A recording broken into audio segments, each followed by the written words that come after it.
Lucas was no ordinary man.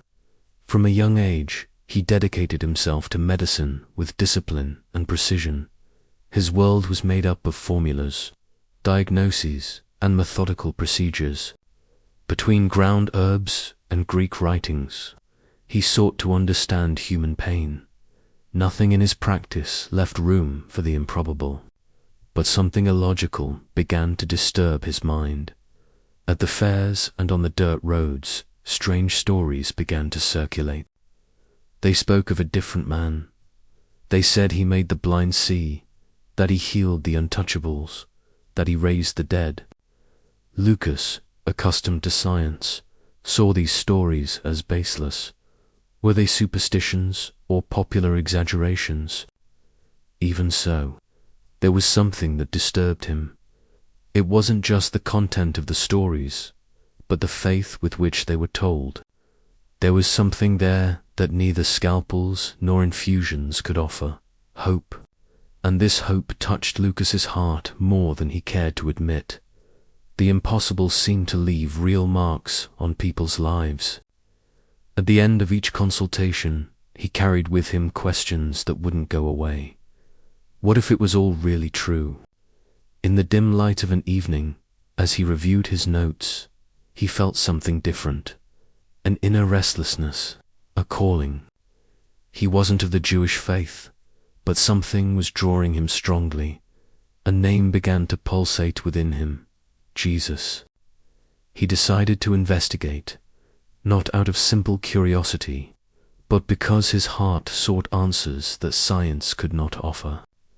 He would combine his precision as a physician with the sensitivity of a keen observer. He would travel from town to town, listening, taking notes, and comparing the facts. If there was a truth behind those testimonies, it deserved to be recorded, and if it was a lie, at least he would be certain he had exposed it. But what he didn't know, was that he was about to become the author of one of the most widely read works in human history.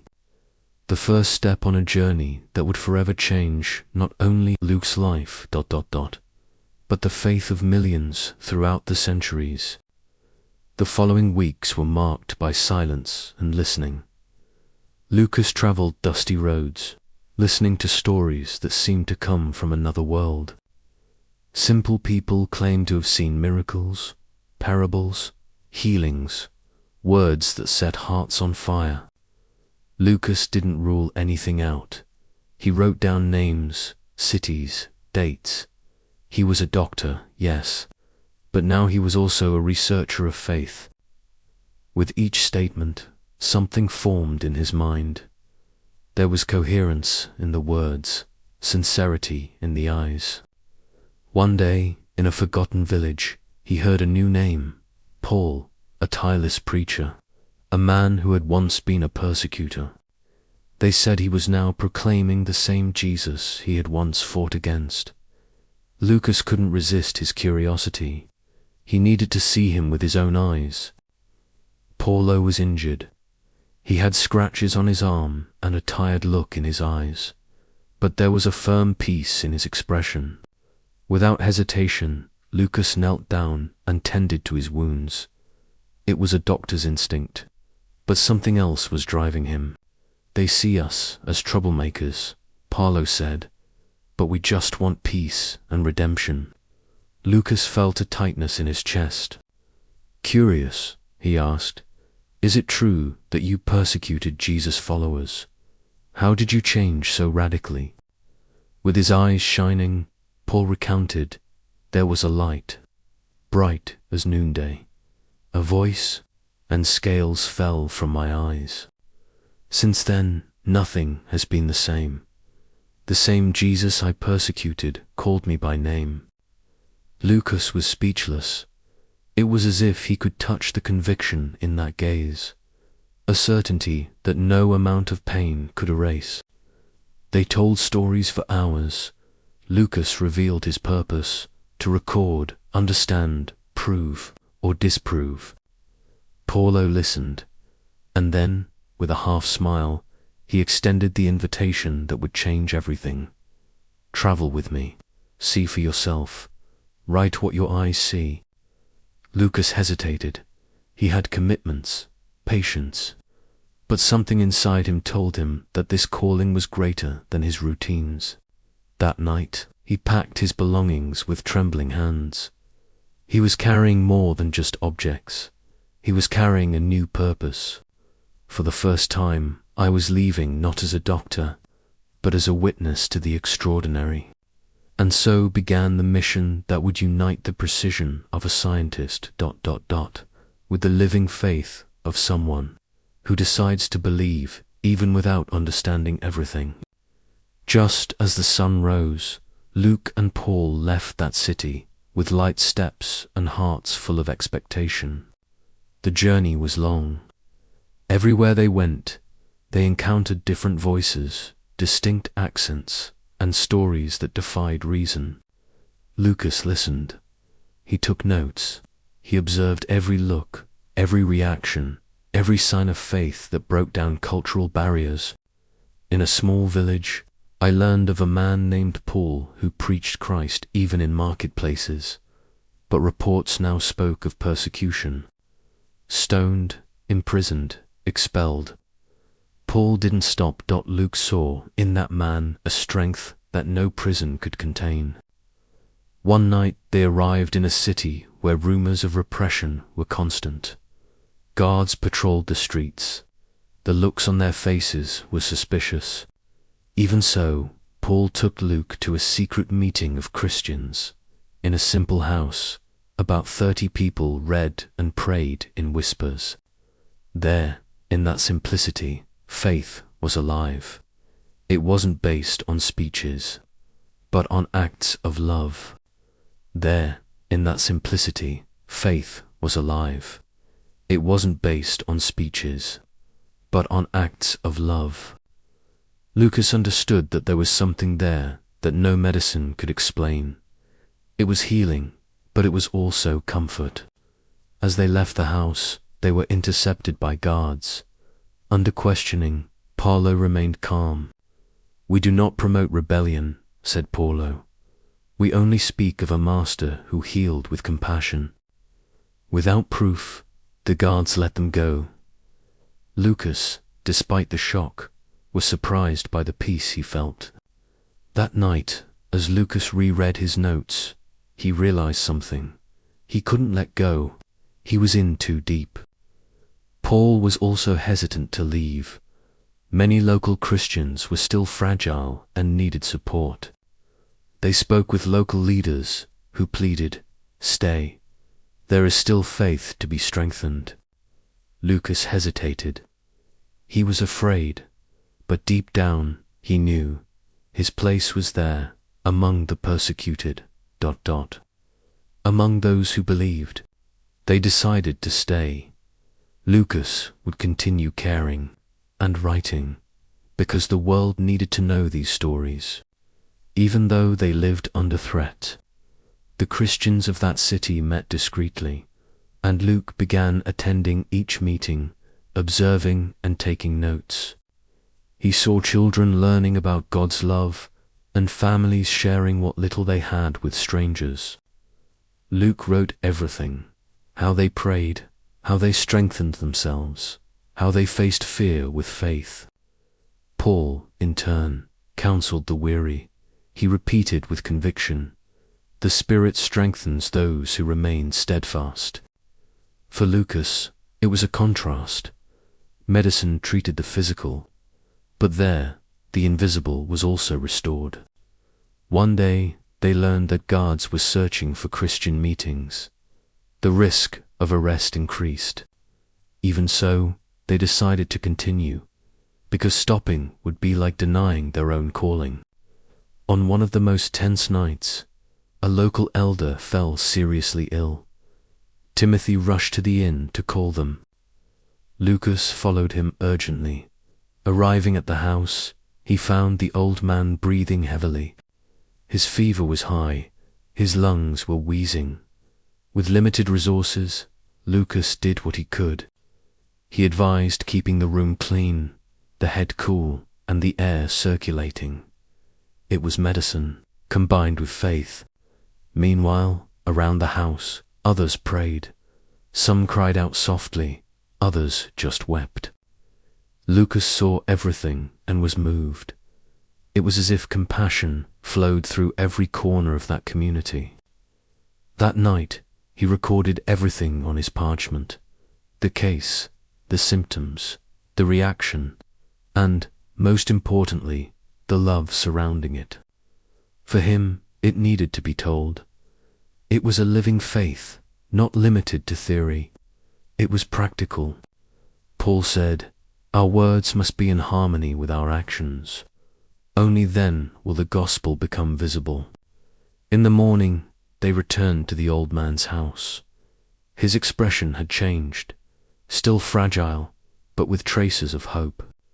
Luke took care of his final medical details, while Paul reinforced. Prayer continues after healing. Over time, rumors of persecution grew. Guards patrolled the city. Suspicious eyes turned to any new face. The owner of the inn where they were staying began to show fear. "If they find you here, I'll be punished too," he said in a low voice. Paul understood. Luke did too. But they knew there were still Christians in need of support and guidance. They met with local leaders. They were all insecure. Friends had been arrested or forced to flee to survive. Even so, a weaver named Felix insisted, "If you leave now, many will lose hope." Lucas approached and touched his shoulder. "We want to protect you, not bring more danger, ... But he knew they didn't want protection, they wanted encouragement. Given this, they decided to stay, but now with more caution. Smaller meetings, discreet messages, alternative routes. At night, Lucas attended gatherings lit by flickering candles. He watched children learn about forgiveness, while adults shared simple meals. He wrote down everything: how they organized themselves, how they sustained themselves emotionally, how they endured without losing faith. During the day, he cared for the sick. At night, he wrote, and between one gesture and another, he learned from each act of kindness. If he didn't document all of this, who would tell in the future what this church had faced? He understood that he wasn't just writing a chronicle, ... He was recording living testimonies of a people he loved even though they were persecuted. Each scene was etched in their soul. The healings, the hugs, the smiles through tears. All of this would be part of an eternal legacy. Even as the nights became dangerous, Lucas and Paulo chose to continue. They felt that God still had something to do there. The nights were more tense. Guards patrolled frequently, and fear spread through the streets like a thick fog. Some residents advised, "Go away, it's too dangerous." Others pleaded, "Stay a little longer." The innkeeper confessed, "They said outsiders are being sought. I'm afraid for you and for myself." Paulo thanked him for his honesty.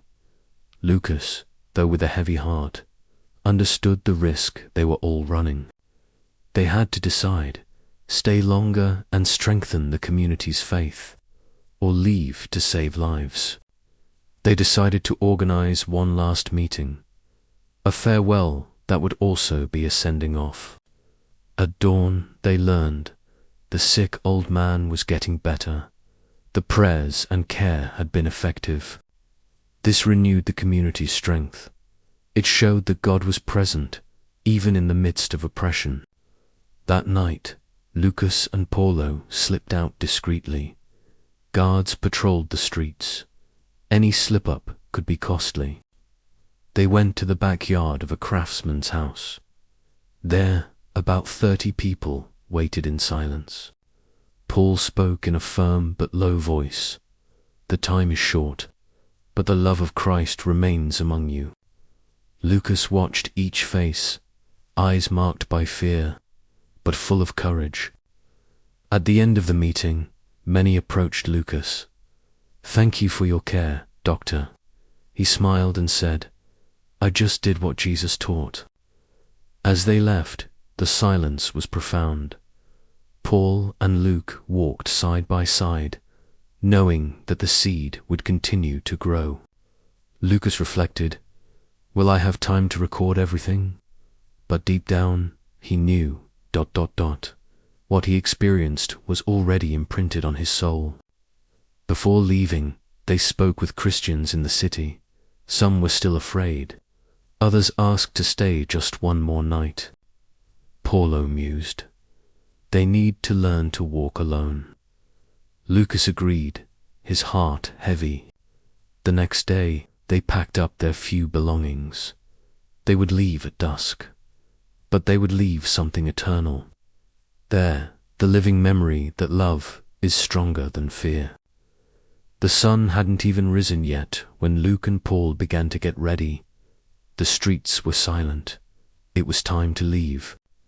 Paul helped organize the scrolls and provisions.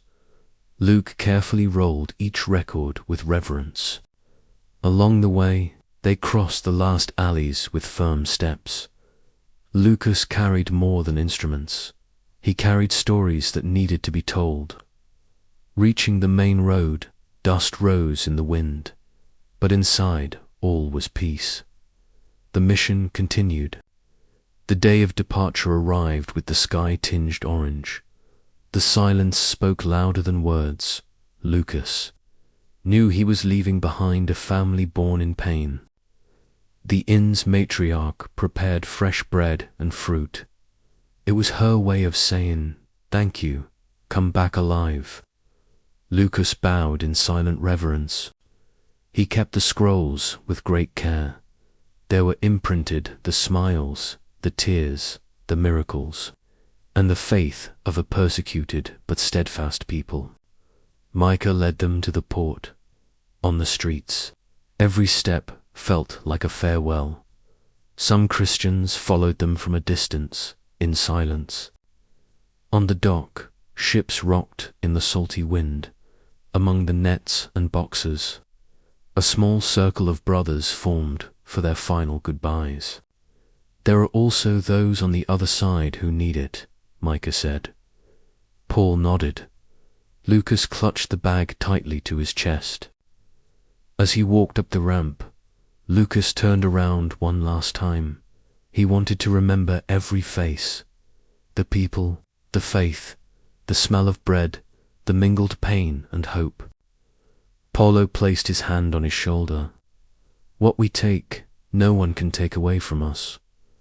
Lucas smiled, and deep down he knew it was true. The ship departed slowly, and with it, a doctor who became a chronicler of faith. It wasn't the end of the mission. It was just the next chapter. As the ship sailed on, Lucas remained withdrawn. He wrote without ceasing. His eyes saw more than facts. They saw the impact of a healing love. Upon arriving at the new port, the movement was intense. Carts came and went. People of all nations crossed the pier. Paul and Luke walked the streets without, attracting attention. They knew that there were also Christians living in the shadow of fear. They found a small group by the sea. Men and women listened to a preacher speaking about Jesus in a low voice. Micah, one of the local Christians, welcomed them. He explained that they gathered there cautiously, but with hearts burning with faith. Lucas was soon called to help a boy in pain. He carefully examined, guided, and treated him. Once again, faith and knowledge walked hand in hand. In return, his grandmother offered him a basket of bread. He smiled. He knew that this was the beginning of a new stage in his mission. Paulo announced, "Let's arrange discreet meetings," and Lucas would continue taking notes. The truth needed to be preserved. Even amidst danger, Lucas didn't back down. That story wasn't just about miracles, ... It was about a love that transcended walls, time, and hearts. The new city smelled of spices and rust. Lucas took a deep breath. It was time to start over. No one knew them there. No house awaited them. But the Spirit guided them, and that was enough. They found shelter in the home of a tanner. Simple, damp, and smelling of work, but there was space and welcome. Soon, small groups began to gather. Luke tended to the sick. Paul taught in a low voice, like someone lighting candles in the darkness. People arrived with fear, but left with peace. Lucas noticed this, and this peace inspired him to keep writing. One night, a young man arrived bleeding after being attacked. Luke cared for him patiently. Paul prayed fervently. The next day, the young man returned, smiling. He simply said, "Now I believe." It was thus, from house to house, that the light grew, and Luke, the physician, became more and more of a disciple. He not only healed, now he also preached. The weeks passed quickly. Each visit, each healing, each teaching. It was like planting seeds in parched soil. Lucas felt something new within himself. The weight of the parchments was now the weight of transformed lives. His pen touched eternities. But the whispers of menace also grew louder. Soldiers searched for the names that would spread throughout the houses. Caution was needed. Some brothers decided to flee. Others wanted to resist. Paul gathered everyone together and said, "Each one must listen to the voice of the Spirit." Luke listened and recorded. Even doubts and fears were part of the story, and every story needs to be told truthfully. One morning, they found the door of the house scratched with charcoal. It was a sign of persecution. Paul simply said, "It's time to leave." The news spread quickly. Many wanted to follow them, but Paul advised, "Stay and strengthen those who are arriving." Before leaving, Lucas handed copies of his writings to a younger brother. "This will continue even without us." They departed at dusk, without fanfare. Once again. They departed in silence. But they left behind voices that now knew how to sing, even in the midst of fear. The roads were long and dusty. Each step took effort, but it also renewed their purpose. They knew they were on the right path. In a forgotten village, a sick boy was brought to them. Luke cared for him tenderly. Paul prayed fervently. By the end of the day, the boy was better. The entire village was filled with gratitude. There, another flame was lit. Wherever they went, they left their mark. They weren't monuments. They were hearts touched, eyes wiped, pain soothed. But they also faced opposition in a large city. They were expelled by local leaders. They called them agitators. They left without fighting. They took only the essentials and the peace of those who know they have sown even in hostile land. In another village, Lucas slipped on a trail and injured his leg. Paulo helped him walk, supporting him carefully. They sat under a tree. Lucas was breathing heavily. "I'm fine," he whispered. "We can still go on." Even wounded, Lucas wrote. The pain made him more human, and the gospel truer. Night fell before they found shelter.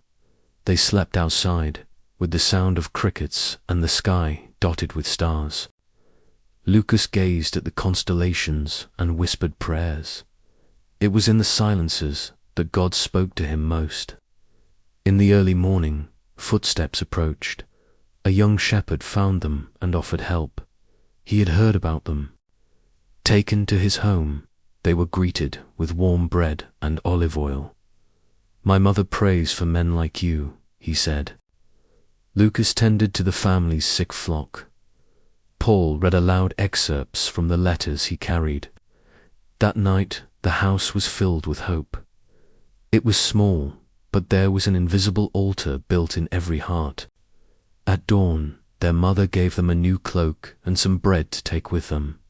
You are an answer to prayer. As they left, the young shepherd said, "Tell everyone wherever you go, that the Lord has passed through here too." And they continued. On another home had become a temple. Another family had become a church. The path led them to an isolated village. There no one spoke of God. Their pain was buried in silence. They were received with indifference. No one expelled them, but neither did they welcome them. Lucas smiled. That was where they should stay. They set up shelter next to the village well. They offered help without asking for anything. They tended to old wounds, both of body and soul. The children were the first to approach, then the elders. Paul's words began to make sense. A man approached, carrying his sick wife. Luke spent nights by her side. Her fever subsided with prayer and care. The morning she arose, the entire village fell silent. There was a sign, a new beginning. The village chief called them. "Speak. I want to hear about this God who heals." Paul spoke of the Christ who dies and rises again. Luke completed the story with stories that were now part of him. In that forgotten village, a breath of faith spread, and two travelers left more than memories. They left life. The village slept. Lucas remained awake, writing by lamplight. The words flowed as if from heaven. Each line he wrote carried the weight of truth, the joy of a miracle, the pain of a farewell, the fragrance of bread, broken between brothers. He didn't just write for the present, he wrote for those yet to come, for those who would need to be reminded of hope. The next morning, Paul awoke to the sound of a quill scratching on the papyrus. "Still writing, Doctor. Still living," Lucas replied. Paulo noticed the transformation in his friend. He knew that when he could no longer speak, Lucas would still write for him. "When my voice is silent, my words will live in your hands," said Paul. Lucas didn't answer. He just clutched the parchment to his chest. Faith had already taken up residence in his soul. The new city was cold, stone and hard faces. There, faith was forbidden. The cross was a symbol of fear, not salvation. Paul was recognized by former enemies. Arrest was inevitable. Luke observed everything in silence. Even in prison, Paul preached boldly. The chains did not limit his voice. Luke wrote down every word with urgency. Hidden Christians came at night to listen. Luke read to them the letters and miracles. The gospel flowed like an underground river. A guard approached one night. In silence, he left food for Lucas, and he remained listening. From afar, prison didn't extinguish Paulo's light. Lucas realized the body can be handcuffed, but the truth can't. One day, Paul looked straight at Luke and said, "Write it all down. All the way to the end, even the pain." Lucas knew what was coming. The sentence was near, but he would not run away. He could not save Paul, but he could immortalize his mission, and so he did, letter by letter, tear by tear. The cell was darker that day. Paulo was more tired, but his eyes still shone with conviction. Lucas brought bread and water. He sat down without saying a word. In that silence, two hearts said goodbye.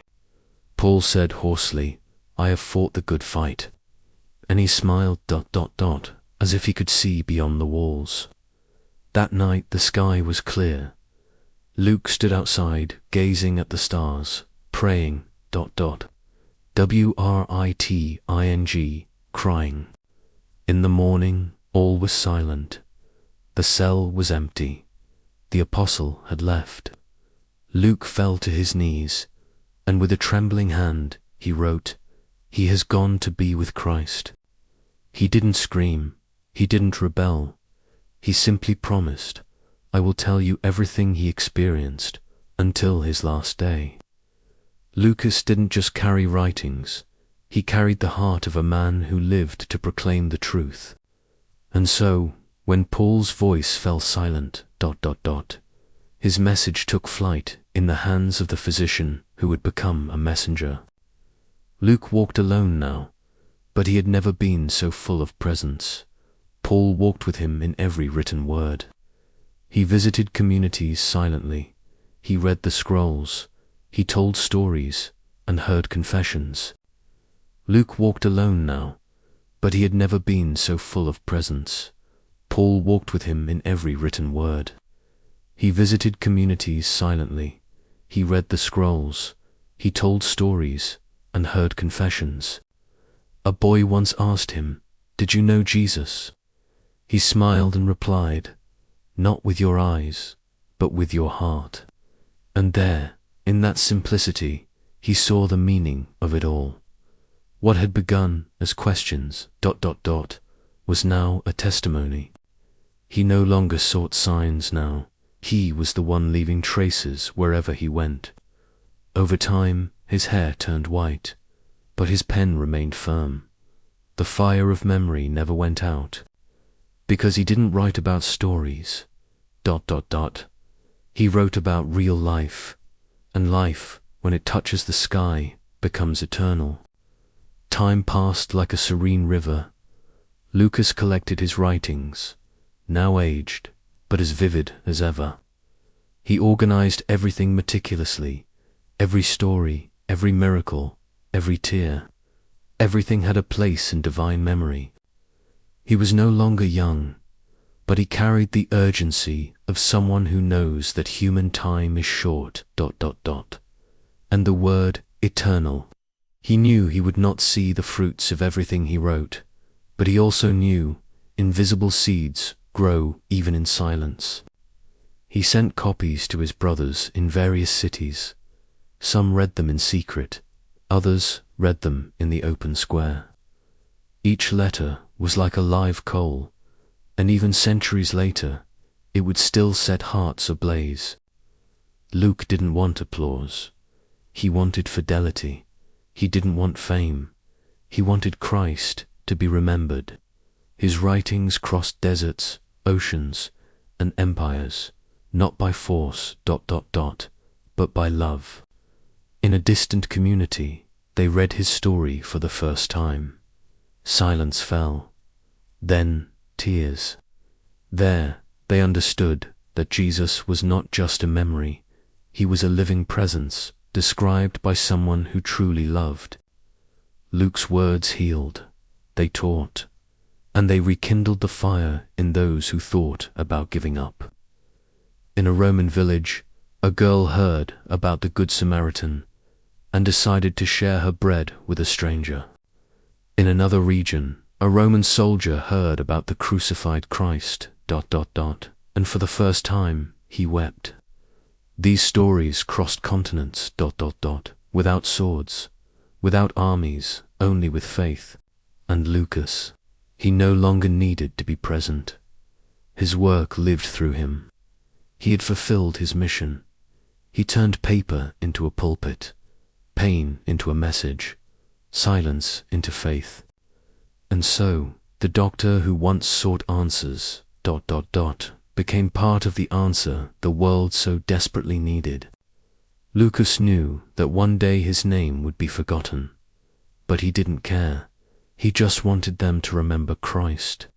His last notes weren't about himself. They were about faith, forgiveness, and grace.